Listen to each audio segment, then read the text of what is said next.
नमस्कार। आज के इस व्याख्यान में आप सभी का स्वागत है।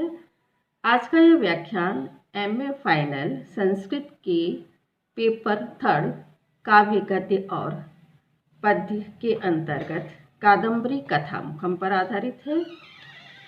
पद्य काव्य के लिए आदर्श जहाँ कालिदास है, वहीं गद्य के आदर्श महाकवि बाणभट्ट माने जाते हैं। कादम्बरी महाकवि बाणभट्ट द्वारा रचित संस्कृत गद्य साहित्य की सर्वोत्कृष्ट रचना है। संस्कृत गद्य के दो रूप सर्वाधिक प्रचलित है, कथा और आख्यायिका। कथा में केवल काल्पनिक पात्रों का सन्निवेश होता है, कथा काल्पनिक होती है, जबकि आख्यायिका इतिहास पर आधारित होती है। इसमें ऐतिहासिक पात्रों और घटनाओं का चित्रण होता है। तो कादम्बरी एक कथा है, जबकि महाकवि बाणभट्ट द्वारा रचित हर्षचरितम एक आख्यायिका है। इसमें महाराजा हर्षवर्धन का जीवन चरित्र और उनसे संबंधित ऐतिहासिक घटनाओं का चित्रण है।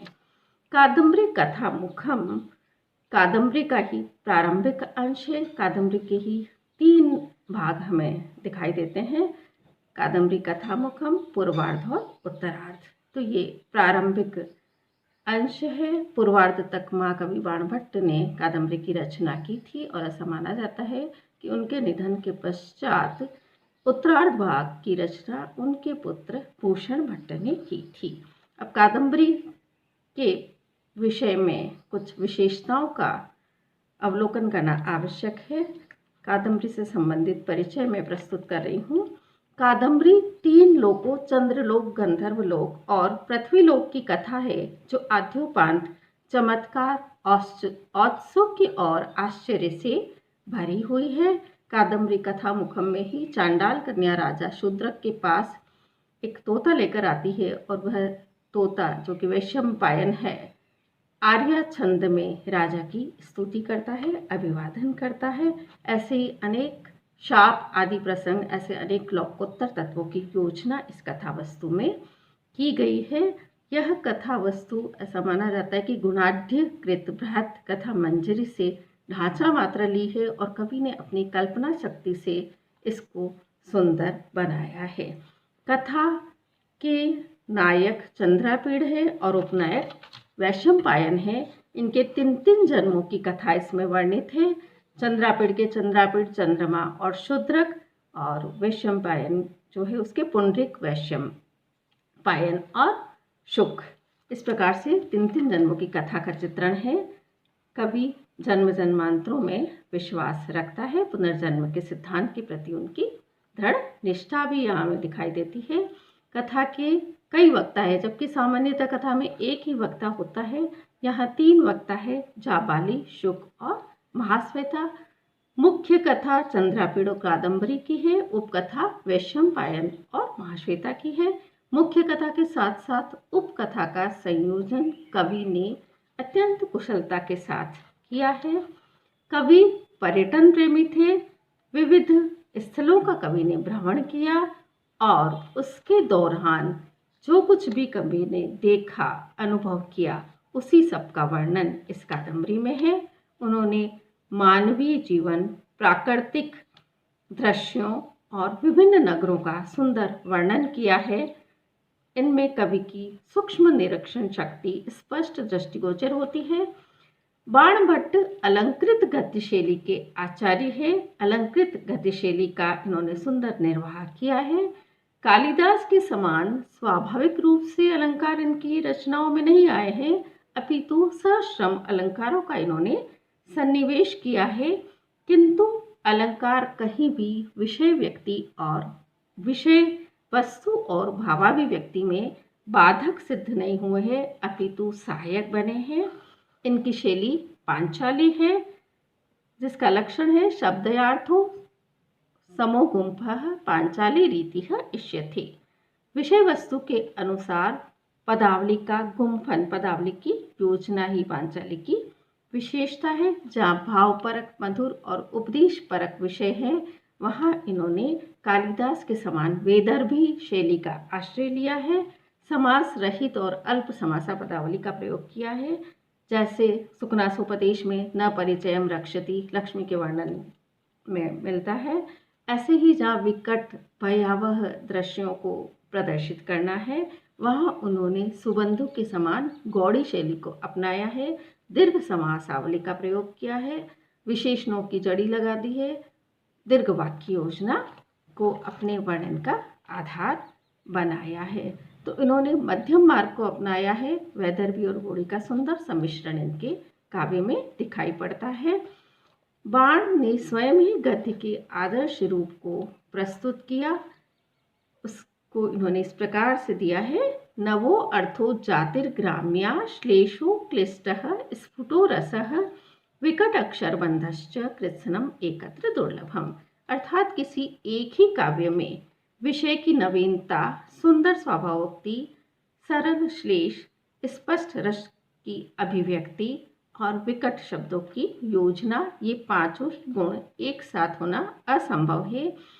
किंतु बाण की रचना कादंबरी में ये पांचों ही गुण विद्यमान है।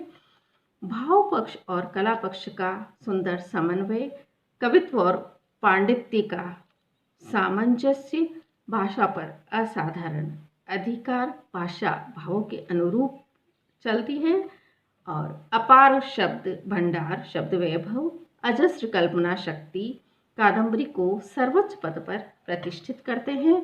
अब हम प्रकृति चित्रण की यदि बात करें तो कवि ने प्रकृति के आलंबन रूप का ही अधिक चित्रण किया है। जैसे विंध्याटवी, अगस्त्याश्रम, पंपासर, शालमली वृक्ष आदि का सुंदर चित्रण कवि ने किया है। प्रकृति ही यहाँ कवि का कथ्य बनी है।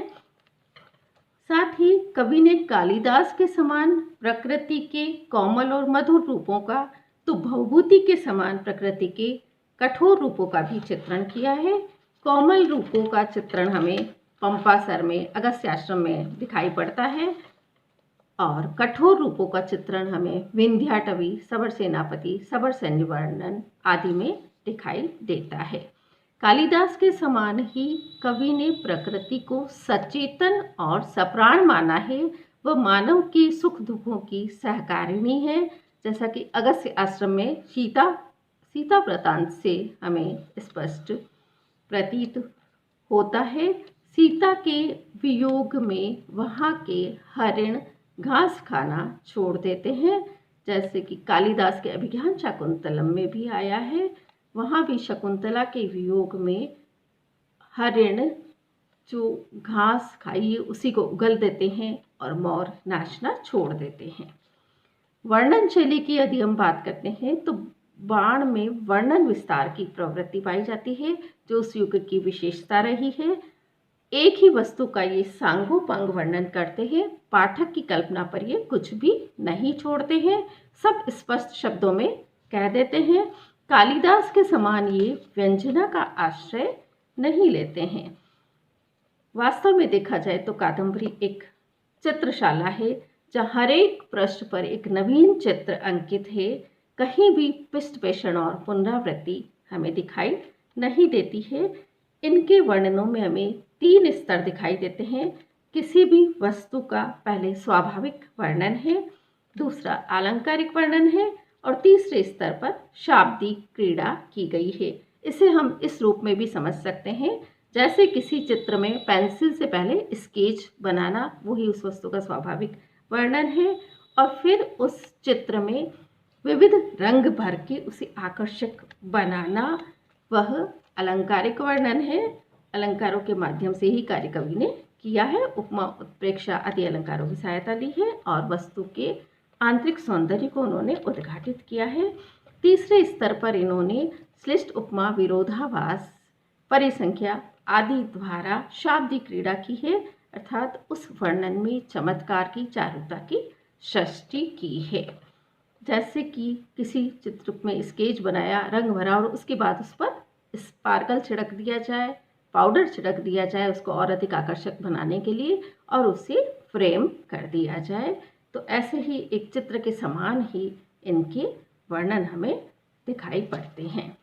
कादंबरी की रचना करते समय कवि ने किसी भी क्षेत्र को अछूता नहीं छोड़ा है, चाहे कथा वस्तु हो, चाहे पात्र चित्रण हो, चाहे प्रकृति चित्रण हो, चाहे विभिन्न वर्णन हो, भाषा शैली हो, अलंकार योजना हो, शब्द वैभव हो, शास्त्र पांडित्य हो, रस और भावाभिव्यक्ति हो, प्रेम और सौंदर्य चित्रण हो। सभी दृष्टियों से बाण बेजोड़ है। संस्कृत साहित्य में इनका कोई सानी नहीं। परवर्ती कवियों के लिए ये एक आदर्श है। इसीलिए कहा गया है बाणोच्छिष्टम जगत सर्वम। और इन विशेषताओं से भरपूर कादम्बरी के बारे में भी यह उक्ति सर्वाधिक प्रसिद्ध है। कादम्बरी रसज्ञानाम आहारो अपि न रोचते।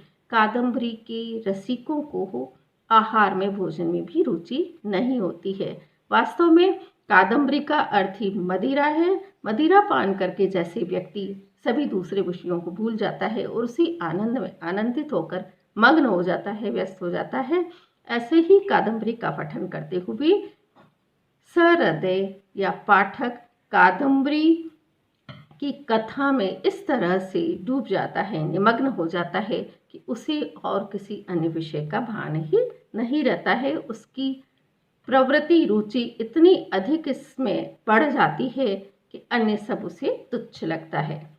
साथ ही गद्यम कविनाम निक्सम वदंती। गद्य कवियों की कसौटी कही गई है। गद्य को रचना, क्योंकि पद्य तो छंदोबद्ध होते हैं तो कवि का शैथिल्य या दुर्बलता उसमें आच्छन्न हो जाती है, जबकि सुंदर सुगठित शब्द रचना के द्वारा गद्य को प्रस्तुत करना कवियों के लिए दुष्कर होता है।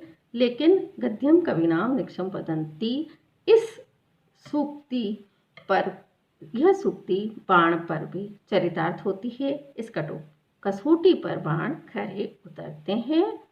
धन्यवाद।